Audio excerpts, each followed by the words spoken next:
SIG-23, 1 October 2020. This is the second video, or the second video of the day, I think the last one. Now, the following two reports are from Zero Hedge and Hot Air, respectively.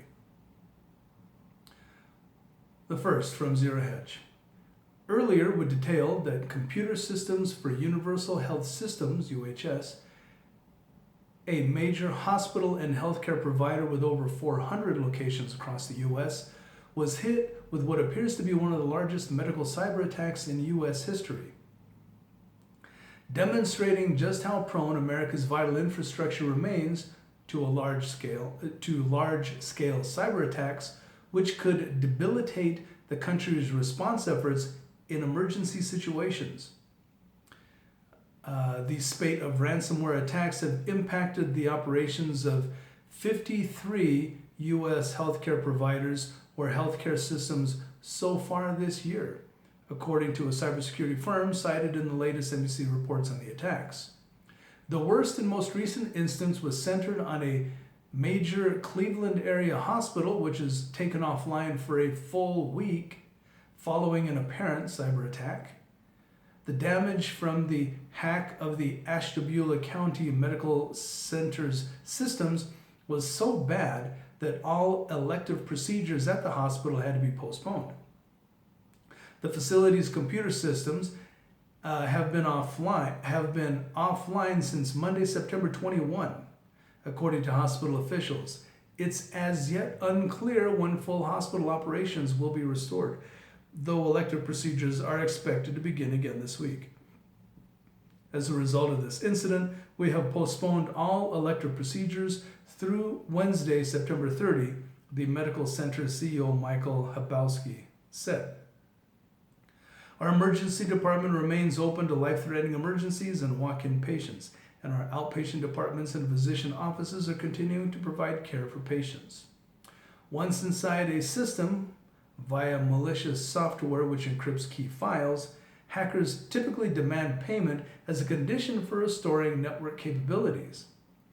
That appears to have happened in this case, part of a broader, worrisome trend of hackers targeting American health and industrial sectors. The NBC report did not delve into the possibility that any particular nefarious outside state actor or entity are behind the surge in cyber attacks, though prior allegations from the State Department and the FBI have previously pointed the finger at China and Iran. This next is from hotair.com. Headline: New York Times. Anarchists have been organizing destruction at BLM protests for their own reasons. The Times published this as an opinion piece. It's written by a member of the editorial board, but most of the material in it reads like straight reporting. Author Farah Stockman starts by relating the story of an out-of-work photographer named Jeremy Lee Quinn, who spent time recording looting in the wake of George Floyd's death, and noticed that the activity didn't seem to be random but planned by groups of black bloc anarchists hovering at the edges of the crowd. Initially, Quinn believed these people might be far-right extremists looking to discredit Black Lives Matter, but after seeking them out, he found out that wasn't the case. Mr. Quinn began studying footage of looting from around the country and saw the same black outfits and in some cases the same masks. He decided to go to a protest dressed like that himself to figure out what was really going on. He expected to find white supremacists who wanted to help re-elect President Trump by stoking fear of black people. That's really something that a liberal would do. My God. It's just typical and stereotypical. There are reasons why stereotypes exist. What he discovered instead were true believers in insurrectionary anarchism. To better understand them, Mr. Quinn, a 40-something theater student, who worked at Univision until the pandemic, has spent the past 4 months marching with Black Bloc anarchists in half a dozen cities around the country, chronicling the experience on his website, Public Report. Mr. Quinn discovered a thorny truth about the mayhem that unfolded in the wake of the police killing of George Floyd, an unarmed black man in Minneapolis. It wasn't mayhem after all. While talking heads on television routinely described it as a spontaneous eruption of anger at racial injustice, it was strategically planned, facilitated, and advertised on social media by anarchists who believed that their actions advanced the cause of racial justice.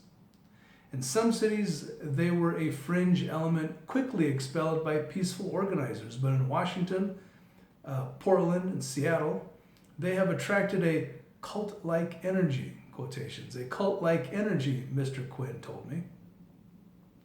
In short, Quinn was seeing the local sheriffs and police around the country.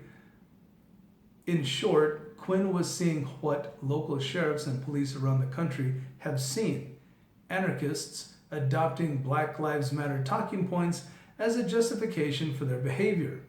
Stockman says it's not necessary to take Quinn's word for this because the goals of these anarchists are spelled out at sites like one called CrimeThink.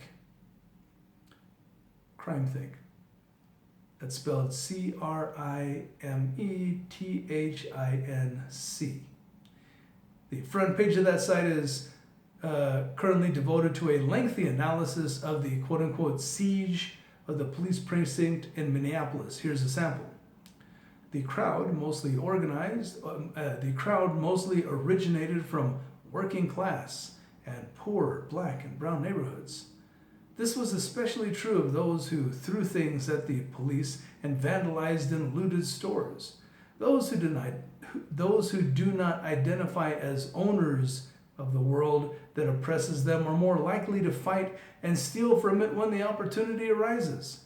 The crowd has no interest in justifying itself to onlookers, and it was scarcely interested in signifying anything to anyone outside of itself. There were no signs or speeches, only chants that served the tactical purpose of hyping up, as in F12, and interrupting police violence with strategically deployed quote-unquote innocence, as in hands up, don't shoot. Looting served three critical aims. First, it liberated supplies to heal and nourish the crowd. Second, looting boosted the crowd's morale by creating solidarity and joy through a shared act of collective transgression. The act of gift giving and the spirit of generosity was made accessible to all, providing a positive counterpoint to the head-to-head conflicts with the police. Third, and most importantly, looting contributed to keeping the situation ungovernable. As looting spread throughout the city, police forces everywhere were spread thin. Their attempts to secure key targets only gave looters free rein over other areas in the city. Like a fist squeezing water, the police found themselves frustrated by an opponent that expanded exponentially. Stockman writes that while BLM initially saw a surge of public support, the anarchist tactics wore out the public over time. There's a law of diminishing returns with this ideology, one that some BLM activists are now more aware of. Stockman concludes, they are experts at unraveling an old order, but considerably less skilled at building a new one. All you have to do is look at, Western history where Marxists, socialists, and communists have, had their stamp since, 1848, 1917, whenever that cancer started spreading. And you'll see, quite frankly, that there really isn't a whole lot of building going on.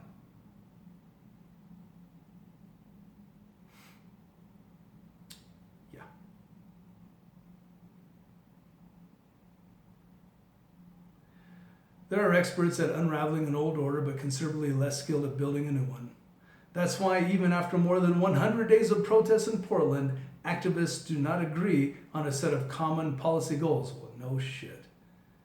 Stockman quotes an anarchist podcast speaker, anonymously of course, who said some insurrectionary anarchists believe that the meaning of being an anarchist lies in the struggle itself and what that struggle reveals. In other words, there aren't necessarily any constructive goals here. The chaos is an end in itself. To quote a line from a great film, some men just want to watch the world burn. It would be great if a few more people on the left could take this organized, destructive threat seriously. It would be great if more people on the right were more organized, much more organized, to counter this. It's taken seriously, but I think the biggest problem is organization. The people on the right generally don't have the kind of organization that the people on the left have. I don't know why that is.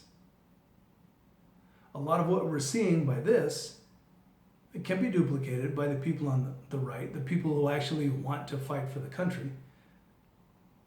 I don't know why that's not occurring. It should happen and soon.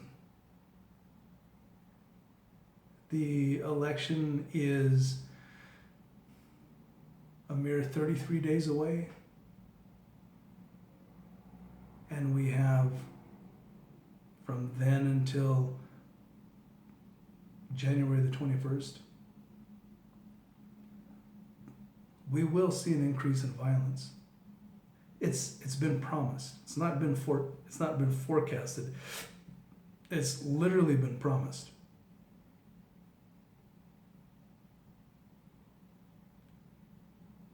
The right needs to get much organized. Hell, organized, period.